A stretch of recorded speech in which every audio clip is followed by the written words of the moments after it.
porte la confiance de toute une communauté des catholiques du centre des œuvres universitaires qui m'ont fait l'honneur de me porter à la tête de notre structure. Les musulmans avec lesquels nous partageons ce pays, même s'ils sont largement majoritaires, respectent les catholiques, respectent les chrétiens.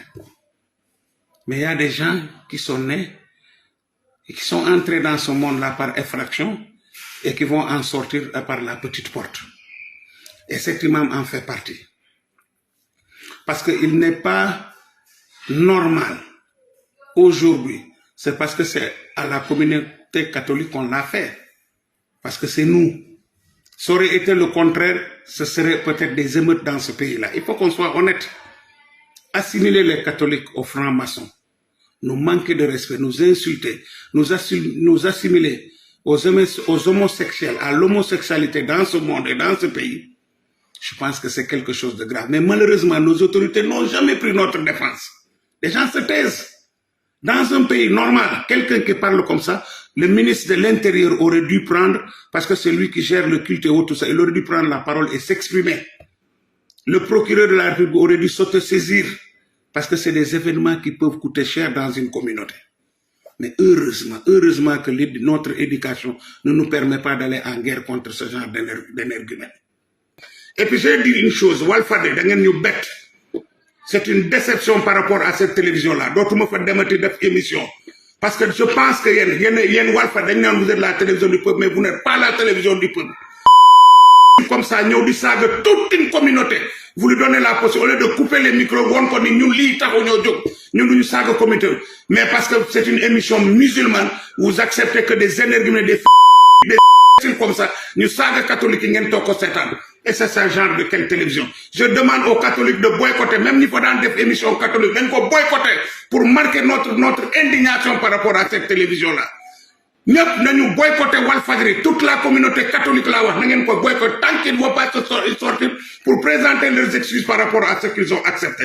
Parce que si c'est une télévision, le nuit de ça, toute une communauté.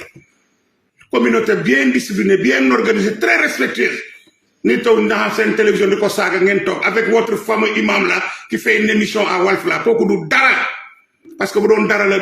Bien ko waji commencé wax lu mel non non sëñ bi det lolu yëkëtu ñu fi non ñu couper émission bi mais ils l'ont laissé parler ouvrir sa grande ce bu reuy bi nga ñëw taxaw fi naan imam nga do imam man ma la ko man Léopold Zale do dara il faut que ça cesse aussi vous nous manquez de respect à longueur de journée te def ñu le dara bo amé loy wax seen affaire goor jigen dem leen ngeen wax ko ñun Jésus mo wax ni di nga joggé bay sa kër waaju nga dem gis jigen nga bëgg ko ngeen booloo nek benn do la nek ñaar ni waye benn ngeen di doon donc xam nga ni religion chrétienne mo ñëk bay luy homosexualité ci adina dañ ko combattre gëmuñu ko bëgguñu ko la preuve ñun benn jabar ngay am waxuñu sax ñaar dañu ne benn nga taxaw di ñu assimiler ak ay goor jigen ak ay franc maçon yow sa baay mooy franc maçon bi nga doon lam bi nga doon dem bi nga doon man Léopold Zale yow imam bu xawma sa tour mais yow xam nga li nga wax xam nga ni yow lay wax do tous man Léopold Zale maa la quoi il faut que ça cesse à partir de léegi lu fi nit wax ñu delloo la ko bu dee dee ñu dee benn nit benn yoon rek ngay dee